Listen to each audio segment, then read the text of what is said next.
राम राम राम राम राम राम राम राम राम नारायण नारायण। संबंध ध्यान योगी तत्व से चलायमान क्यों नहीं होता, इसका कारण आगे के श्लोक में बताते हैं। यम लब्ध्वा चापरं लाभं मन्यते नाधिकं ततः यस्मिन् स्थितो न दुःखेन गुरुणापि विचाल्यते। इस लाभ की प्राप्ति होने पर उससे अधिक कोई दूसरा लाभ उसके मानने में ही नहीं आता, और जिसमें स्थित होने पर वह बड़े भारी दुख से भी विचलित नहीं किया जा सकता। व्याख्या। यम लब्ध्वा चापरं लाभं मन्यते नाधिकं ततः। मनुष्य को जो सुख प्राप्त है उससे अधिक सुख दिखता है तो वह उसके लोभ में आकर विचलित हो जाता है। जैसे किसी को 1 घंटे के 100 रुपए मिलते हैं, अगर उतने ही समय में दूसरी जगह 1000 रुपए मिलते हो तो वह 100 रुपए की स्थिति से विचलित हो जाएगा और 1000 रुपयों की स्थिति में चला जाएगा। निद्रा, आलस्य और प्रमाद का तामस सुख प्राप्त होने पर भी जब विषयजन्य सुख ज्यादा अच्छा लगता है, उसमें अधिक सुख मालूम देता है, तब मनुष्य तामस सुख को छोड़कर विषयजन्य सुख की तरफ लपक कर चला जाता है।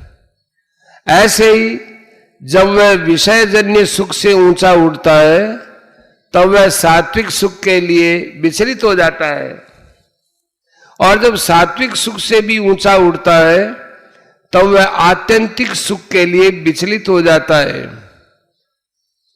परंतु जब आत्यंतिक सुख प्राप्त हो जाता है तो फिर वह उससे विचलित नहीं होता, क्योंकि आत्यंतिक सुख से बढ़कर दूसरा कोई सुख, कोई लाभ है ही नहीं। आत्यंतिक सुख में सुख की हद हो जाती है। ध्यान योगी को जब ऐसा सुख मिल जाता है तो फिर वह इस सुख से विचलित हो ही कैसे सकता है। यस्मिन् स्थितो न दुःखेन गुरुणापि विचाल्यते। विचलित होने का दूसरा कारण है कि लाभ तो अधिक होता है पर साथ में महान दुख हो तो मनुष्य उस लाभ से विचलित हो जाता है।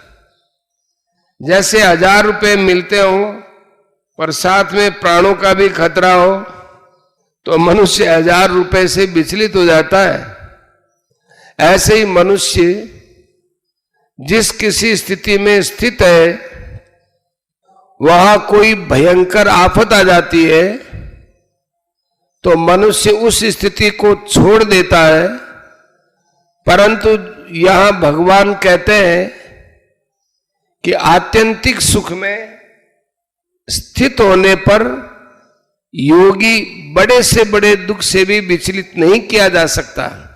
जैसे किसी कारण से उसके शरीर को फांसी दी जाए, शरीर के टुकड़े टुकड़े कर दिए जाए, आपस में भिड़ते 2 पहाड़ों के बीच में शरीर दबकर पिस जाए, जीते जी शरीर की चमड़ी उतारी जाए, शरीर में तरह तरह के छेद किए जाए, उबलते हुए तेल में शरीर को डाला जाए, इस तरह के गुरुतर महान भयंकर दुखों के एक साथ आने पर भी वह विचलित नहीं होता।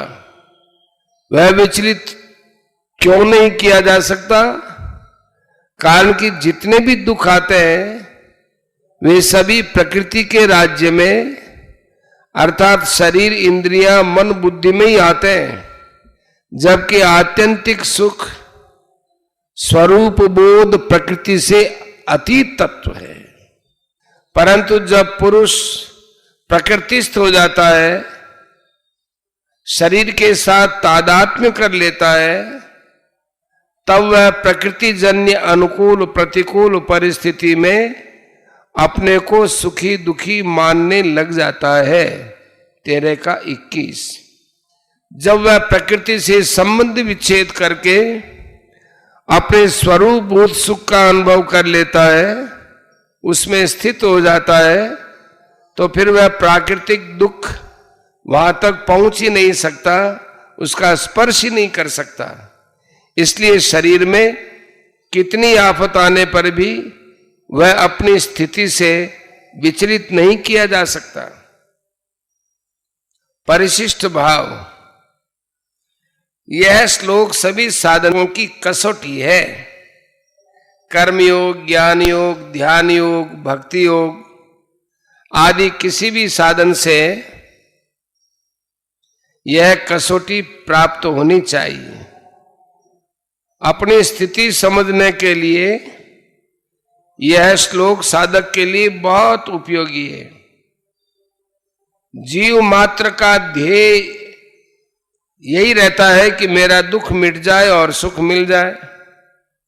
अतः इस श्लोक में वर्णित स्थिति साधक मात्र को प्राप्त करनी चाहिए, अन्यथा उसकी साधना पूर्ण नहीं हुई। साधक बीच में अटक न जाए, अपनी अधूरी स्थिति को ही पूर्ण न मान ले, इसके लिए उसको इस श्लोक को सामने रखना चाहिए। इसमें लाभ का तो अंत नहीं और दुख का लेश नहीं। ऐसा दुर्लभ पद मनुष्य मात्र को मिल सकता है, परंतु वह भोग और संग्रह में लगकर कितना अनर्थ कर लेता है जिसका कोई पारावार नहीं।